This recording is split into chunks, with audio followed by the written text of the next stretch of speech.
Hey everybody, and welcome to my review of the Soco CUx Ducati edition.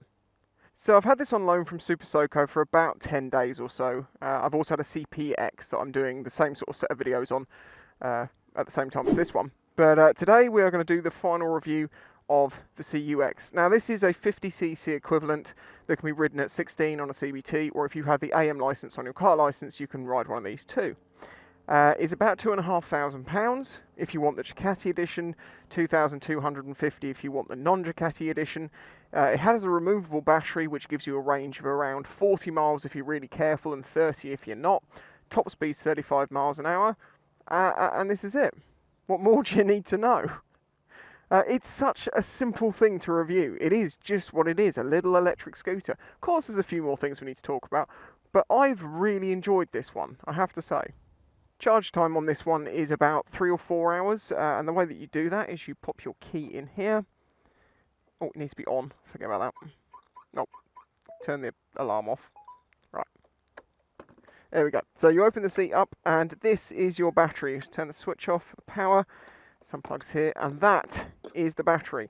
Weighs about 10 kilos. I believe this is 18650 cells. It has got a little button on there so you can see how much power's in it, as is. These batteries to buy as sort of a second or a replacement are around £1,100, and I think that is quite a lot. Generally, the battery in an electric bike costs about 1/3 of the cost of the purchase price. This is having 2,200, and that battery being nearly, closer to 50%. That's quite an expensive battery for being small. So this comes with a 10 amp charger, so as I say, it can charge it in 3 to 4 hours. Unfortunately, that charger doesn't actually fit underneath the seat. It's too big for this one because they gave an uprated charger, basically. But it's small enough, it's only about yay big, that you could fit it in a backpack if you need to take it with you somewhere. I'll give you a closer look at a few bits and show you the controls in just a second, but one last thing to show you is just how light this thing is. It weighs less than 80 kilos. So, give you an idea of just how light this thing is. This is an officially licensed Ducati. So is this a Ducati? Is this a Soco? It's kind of a bit of both. But yeah, the livery on it costs you about an extra 250 quid. So basically it comes with this key fob. It's like a keyless system. You unlock it, press the button, turn it on, use it, press it again, turn it off. You can put the alarm on by doing that. It beeps at you, but it also tries to stop you pushing the thing away, but that's not really going to work when you can just pick it up. We'll just unlock that. So you can use the key to turn it on like a normal bike and it will stay in there. You also turn this to open the seat and then to do the steering lock, push in and turn. Nice and simple. This uses a Bosch hub motor to power it. It's got discs front and rear for the brakes, which are very effective. It has a side stand and a centre stand. This rubber mat can be taken off. It's wet under there from when I washed this yesterday, but it does kind of lift up. But it is a little mat. Don't really consider bikes having mats, but I'm used to bikes, not scooters. It does have pillion pegs, which you wouldn't want to use as the rider because they close back very easily. And then it's got some grab handles or luggage tie down points, something like that. You will note, obviously, unlike normal petrol scooters, this doesn't have any storage on it, which is one of the kind of the downsides of being electric. You lose your storage, but a big bag makes up for that. LED lights. I'll also point out that this one has the optional extra camera.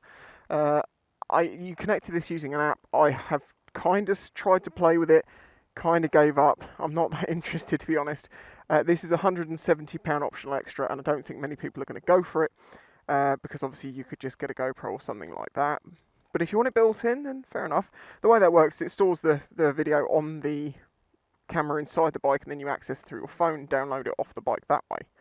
As you may have noticed as well, this thing is tiny, and I'm 6'4" and about 15 stone, and it actually fits me fine. Nothing gets in the way. So on your display, hopefully you can see this. You have your miles an hour here, the power that you're in, which is adjusted mode, as in eco, normal, or full power, is adjusted with this over here. I'm going to put that back into full power. Time, battery percentage, information about your camera and things like that. Then the buttons on this side, we've got high beam, low beam. This is a button. It's definitely sort of a switched button, but it doesn't do anything, so that's obviously just there from this module. what is very nice to see on this is it has got click indicators with push to cancel, like a bike should have. The CPX hasn't got that, it's got a switch and I don't like it. Horn, very cute. Then we've got a cruise control button. I don't know why you really want cruise control on a bike that only does 35 miles an hour, but you know, it is what it is. For that reason, I haven't tried using it. I've got some buttons over here that change, so like trip and things like that, and that might have something to do with the cruise control. I don't know, as I say, I've not used it. Hazards, and what is the equivalent of a kill switch, so it won't go unless it's armed. So it says ready there. It's also got a USB port down here, so you could plug your phone in and put it in the little cubby hole that's down here. That's currently holding my mount that I'll need in a minute. But yeah, very simple little electric bike. The build quality is actually not too bad. I mean, some of the bits are a little bit plasticky, but they are reasonably tough. I have seen some videos of this bike and some things that were done on it, and it can take a bit of a beating. And it's taken 10 days of me hammering this thing around. I have scraped the centre stand a couple of times going around corners, but you really have to push it to do that. But the fact that you can is kind of fun, and one of the reasons why I really like this thing. So yeah, it's a very basic 50cc equivalent electric scooter, but it's massive fun. Now obviously, being limited to 35 miles an hour, it's limited to what it's going to be good at. You know, this is not for travelling long distances, this is not for you know, going on dual carriageways. This thing is for nipping around your local area, getting to the shops and stuff like that, which is what I've been using it for, and it has been so much fun.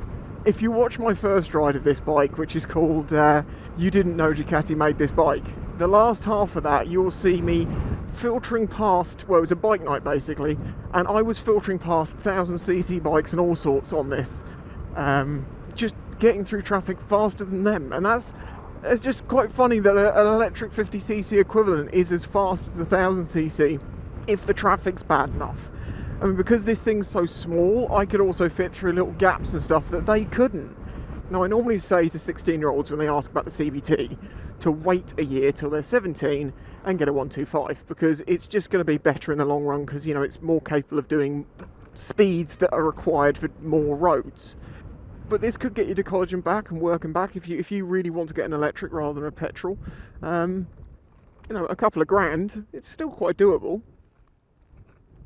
But where I see this thing being bought the most is actually kind of people like me who have bigger bikes, and it's just such a waste to, you know, fire up a large CC bike, warm it up and ride it for 2 miles to go to your local shop or something.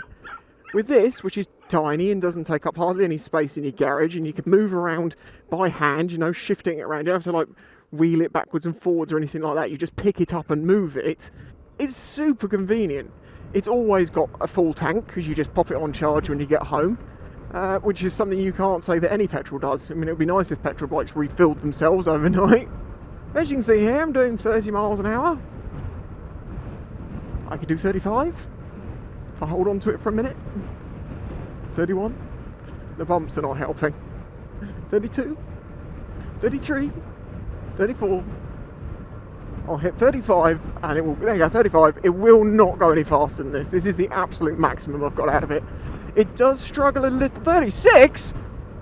What on earth just happened? It's a new record. It's not bad on hill starts, but don't expect it to be, you know, pulling you up Mount Everest every day. This is very much inner city, rural area, like where I live on this little island. This is literally perfect.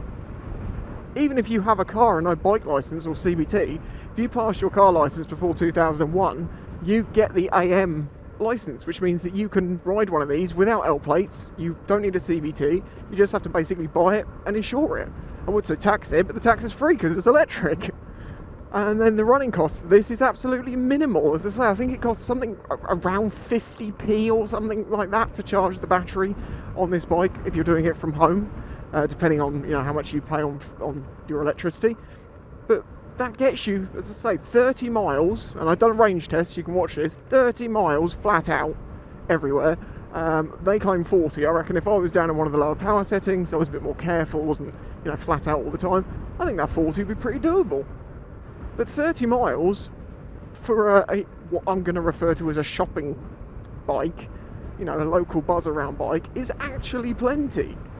Now, as I say, I am 6'4", so this is a little bit small for me. Like, after a while of being bounced up and down, a bit cramped up, it can get a bit uncomfortable on my back, but it's actually not that bad. Like, I've ridden bigger bikes which felt smaller. Like, look how much room I have. I can sit right back on the seat. Admittedly, I'm sitting where the pillion would be. But even if I sit a bit further forward, look, it's absolutely fine. But this is this bike's party piece. The handling. The handling on this thing is amazing fun.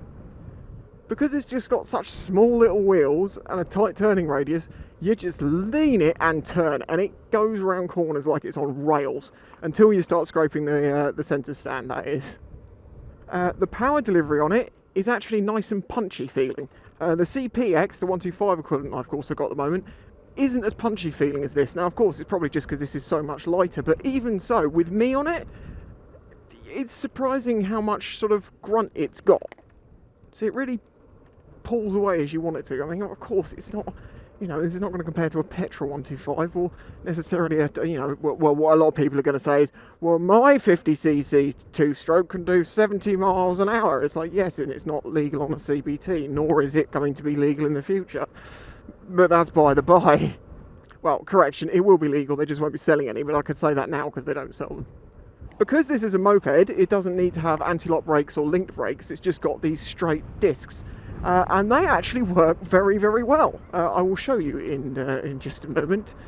But yeah, with no anti-lock brakes, the rear will skid up, so you can have a little bit of messing around fun on this thing, skidding about.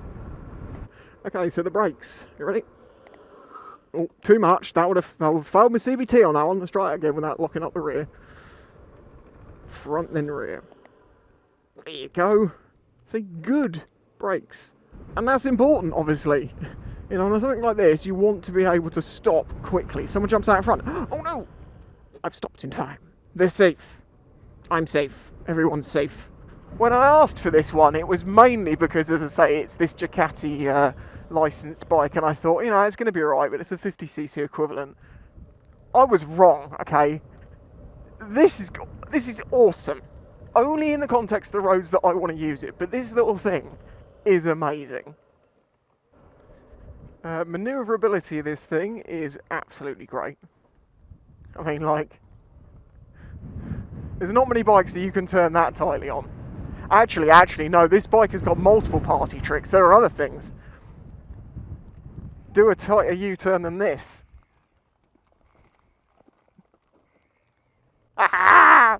This thing is awesome, honestly. It's less like a motorcycle and more like a legalised electric scooter. Obviously, the stand on electric scooters that you can get are totally illegal to use in the UK unless it's been rented through one of the schemes. If you have a driving licence and you're caught using one on the road, you're liable for 6 points and a £300 fine, and also having your scooter confiscated. Whereas with this, if you're licensed and insured, they can't do anything. Plus, also on one of these, if you hit a pothole, you don't deck your face into the ground, you just go boom. Bikes are inherently more stable than standing up on a thing. No hate to electric scooters, I actually think they're quite an awesome little thing, and what we need is a personal transport allowance, like any vehicle, like an electric scooter or something that you can do up to, say, 15 miles an hour on, that wouldn't naturally class as something like this classes as a scooter. I think that's something that should be allowed, but there should be some requirements like age and things like that with it. Just so people, or even just a little online test to check people's highway code knowledge, because my God, that's what most of the problem is. The people that are using the electric scooters don't follow any of the road rules. I genuinely have no complaints about this, because every little thing that's not that great is totally understandable, because it is what it is. It's a byproduct of being a tiny little 50cc equivalent scooter. It is very quiet, so you are going to have to ride and make sure that you're accounting for people not hearing you, opposed to hoping they will hear you.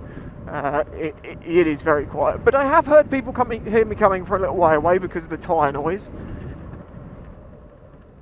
Oh, see the suspension on this is if it's not going to work for your needs, it's not going to work.